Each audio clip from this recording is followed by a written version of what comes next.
Break performance ঠিক রাখার জন্য এবং ব্রেক ক্যালিপারকে ভালো রাখার জন্য ব্রেক ক্যালিপারকে মাঝে মাঝে ক্লিন করাটা খুবই প্রয়োজন। সো ব্রেক ক্যালিপারকে কিভাবে ক্লিন করবেন এবং কি কি প্রয়োজন সেটাই আমরা এই ভিডিওতে দেখাবো। সো ব্রেক ক্যালিপার ক্লিন করার জন্য প্রথমে দরকার disk cleaner, brush, microfibre towel, gloves, আর আপনি চাইলে অ্যালকোহল প্যাডও ইউজ করতে পারেন। সো আমরা গ্লোভসটা পরে নিয়েছি। সো এখন একটা ককশিট বোর্ডে আমি ক্যালিপারটা রেখে এখানে ক্লিন করব। সো ফার্স্টে আমি আগে আমার ক্যালিপারটাকে আনস্ক্রু করে এটাকে টোটালি দুইটা পার্টে বিভক্ত করে নিব। সো আমরা মিডল পার্টের স্ক্রুটাও খুলে ফেলছি। সো স্ক্রুটা খুলে ফেলার ফলে যেটা হবে যে আমরা ক্লিন করতে খুব ইজি হবে। সো আমার এখন এখানে ক্যালিপারের দুইটা পার্ট আলাদা হয়ে গেল। স্ক্রুগুলো আমি আলাদা রেখে দিচ্ছি যাতে পরবর্তীতে এটাও ক্লিন করে নিতে পারি। সো ব্রেমবোর GP4RX এই মডেলটার ফুল বডি কিন্তু বিলেট অ্যালুমিনিয়ামের বডি। এটা ব্রেক প্যাড পিনস, যেটা ব্রেক প্যাডকে ধরে রাখবে আপনার ক্যালিপারের সাথে। সো এখন একটি জিপলক ব্যাগ আমি নিয়ে নিচ্ছি।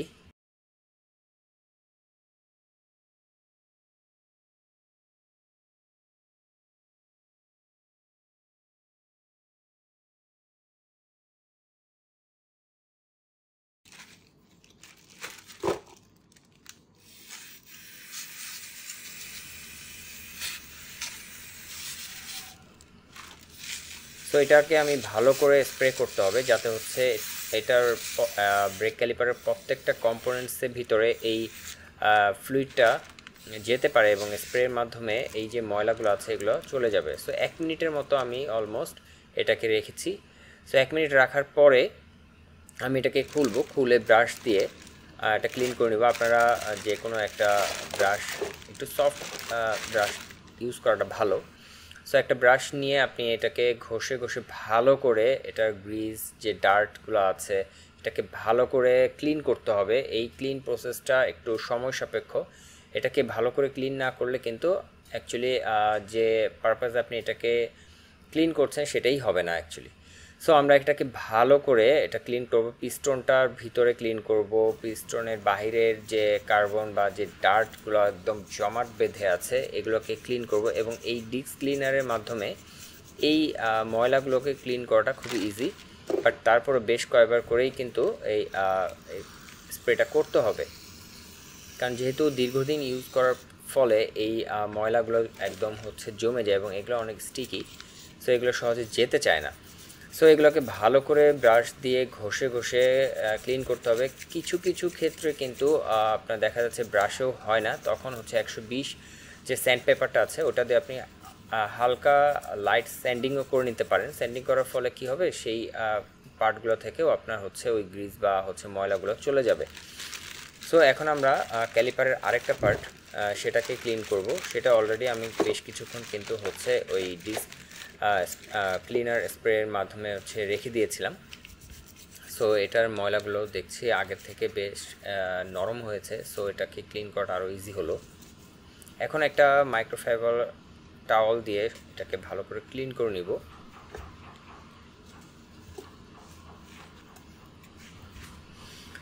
সো অবশ্যই আপনারা এই ক্ষেত্রে মাইক্রোফাইবার টাওয়াল ইউজ করবেন, এতে করে আপনার যে ক্যালিপারটা আছে এটাকে পরিষ্কার করতে খুব ইজি হবে।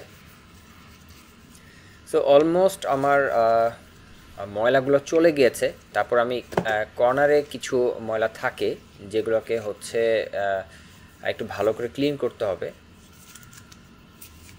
সো কিছু ময়লা আমি হাত দিয়ে তুলতে পারছি, আর কিছু ময়লা তোলার জন্য আমাকে একটু মাইক্রোফাইবার টাওয়াল ইউজ করতে হচ্ছে।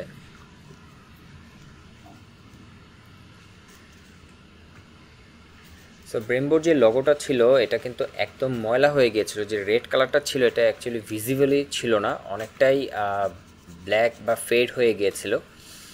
এটা মেনলি আমি যেটা আজকে দেখাচ্ছি এটা বেসিক একটা মেনটেন্স বলতে পারেন বা ক্লিনিং বলতে পারেন। এটা ডিপ ক্লিনিংও হয়। ডিপ ক্লিনিংটা আমরা নেক্সট ভিডিওতে দেখাবো, যেটা পিস্টনটাকে খুলে ডাস্ট সিল এবং অয়েল সিলটাকে যদি পরিবর্তন করতে হয় কীভাবে করবেন, পিস্টনটাকে খুলে কিভাবে ক্লিন করবেন, গ্রিজিং করবেন, ওই ভিডিওটা আমরা নেক্সটে দেখাবো।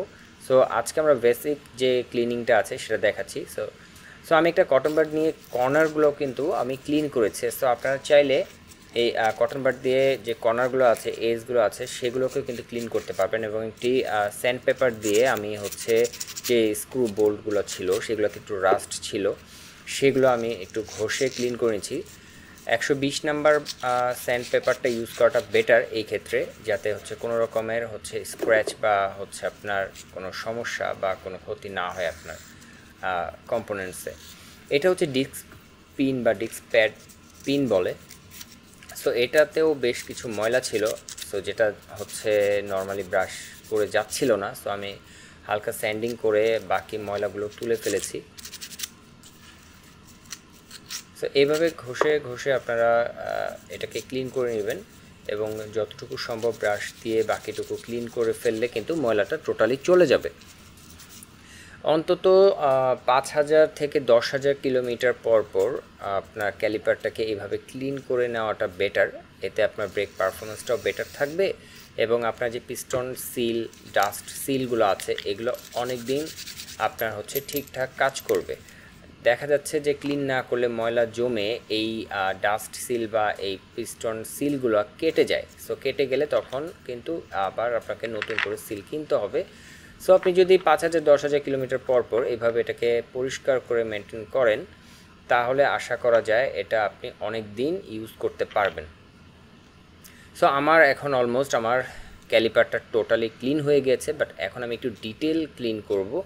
যেহেতু আমার ব্রেমবোর লোগোটা রেড কালার ছিল, সেটা ফেড হয়ে গিয়েছিল ময়লা জমে। সো আমি এটাকে কটন বাড দিয়ে একটু ক্লিন করে নিচ্ছি, যাতে হচ্ছে রেড কালারটা আবার ভিজিবল হয়। এখন আমি হচ্ছে এটাকে একটু পলিশ করব। সো পলিশ করার ক্ষেত্রে আপনারা যে কোনো কার শ্যাম্পু, কার ওয়াশ শ্যাম্পু বা বাইক ওয়াশ শ্যাম্পু ইউজ করতে পারেন। এটা দিয়ে আপনি জিনিসটাকে পলিশ করলে আপনার এই যে নিকেলের যে গ্লোসিনেসটা আছে, এটা কিন্তু আরেকটু ভিজিবল হবে এবং যতটুকু ময়লা ছিল সেগুলোও ক্লিন হয়ে যাবে। আপনাদের বাসায় যদি এই পলিশ মেশিনটা না থাকে, তো সেই ক্ষেত্রে কোনো সমস্যা নেই, আপনি মাইক্রোফাইবার টাওয়ালেও আপনি হচ্ছে এটা করতে পারবেন। সো এইভাবে ঘুরিয়ে ঘুরিয়ে প্রত্যেকটা কর্নার, প্রত্যেকটা কম্পোনেন্টস পার্টসের উপরে আপনি এভাবে পলিশ করে নিলে জিনিসটা সুন্দর পরিষ্কার হয়ে যাবে। এখন মোটামুটি সব কিছুই পরিষ্কার হয়ে গেছে। আমার জাস্ট হচ্ছে এই ব্রেক প্যাড, পিনটা এবং হচ্ছে যে বোল্টটা ছিল, এগুলো আমি ক্লিন করে ফেলেছি। সো এখন আমি যেটা করব সেটা হচ্ছে ব্রেক প্যাড ইনস্টল করব এবং হচ্ছে এটাকে আবার রিবিল্ড করব।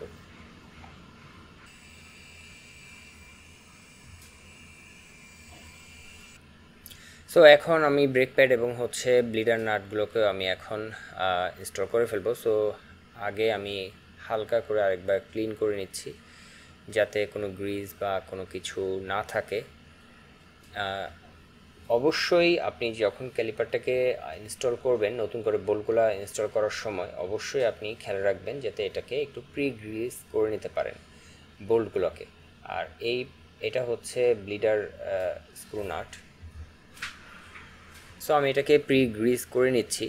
গ্রিজ করে নেওয়াটা ভালো এবং ব্রেক প্যাডের পিছনে আপনি গ্রিজ করে নেবেন। এতে আপনার যে ব্রেক ধরলে যে নয়েজ হয় সেটা থাকবে না এবং হচ্ছে পিস্টনটা ভালোভাবে প্লে করতে পারবে। যেহেতু আমি পিস্টনটাকে ওপেন করিনি, সো পিস্টনে গ্রিজিং করার কোনো প্রয়োজন নেই এখন। সো যখন পিস্টনটা ওপেন করব, সো তখন এটাকে গ্রিজ করে নিতে হয় এবং এই গ্রিজগুলো আপনি সিলিকন গ্রিজ ইউজ করবেন। হাই টেম্পারেচারে কিছু সিলিকন গ্রিজ থাকে, ওগুলো ইউজ করাটা বেটার। আমি সবগুলো বোল্ট এখন টাইট করে দিচ্ছি।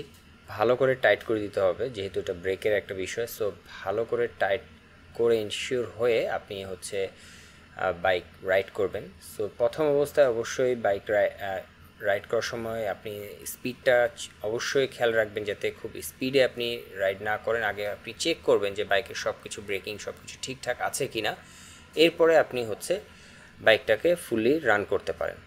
সো আমি স্ক্রুগুলোকে ভালো করে টাইট করে দিয়েছি। এখন হচ্ছে ব্রেক প্যাড পিনটা আমি বসিয়ে দিচ্ছি। ব্রেক প্যাড পিনটা বসানো হয়ে গেলে আমার নেক্সট কাজ হচ্ছে ব্রেক প্যাডটা ইনস্টল করে নেওয়া।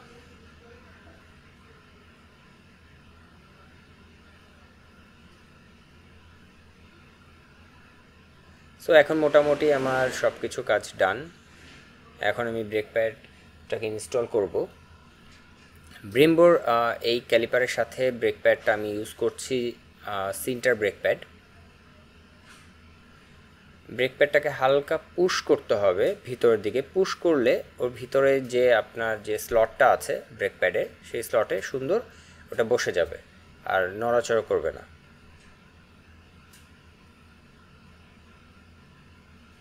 হয়ে গেল আমার ব্রেক প্যাড ইনস্টল ডান।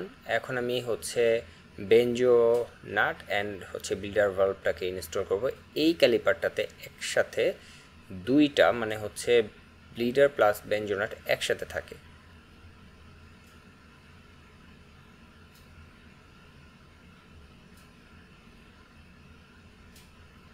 সো আমি ব্লিডার ভালভটাকে এখন ইনস্টল করে এটার যে ডাস্ট ক্যাপটা আছে সেটা ইনস্টল করে দিচ্ছি। সো ডাস্ট ক্যাপ লাগানো হয়ে গেল। সো অলমোস্ট আমার ক্যালিপারের ফুল ক্লিনিং ডান। সো এইভাবে প্রত্যেকবার যদি আপনি হচ্ছে 5 থেকে 10,000 কিলোমিটার পর পর আপনার ক্যালিপারটাকে ক্লিন করেন, আপনার ব্রেক পারফরমেন্স ভালো থাকবে এবং আপনার ক্যালিপারটাও ভালো থাকবে। ধন্যবাদ সাথে থাকার জন্য।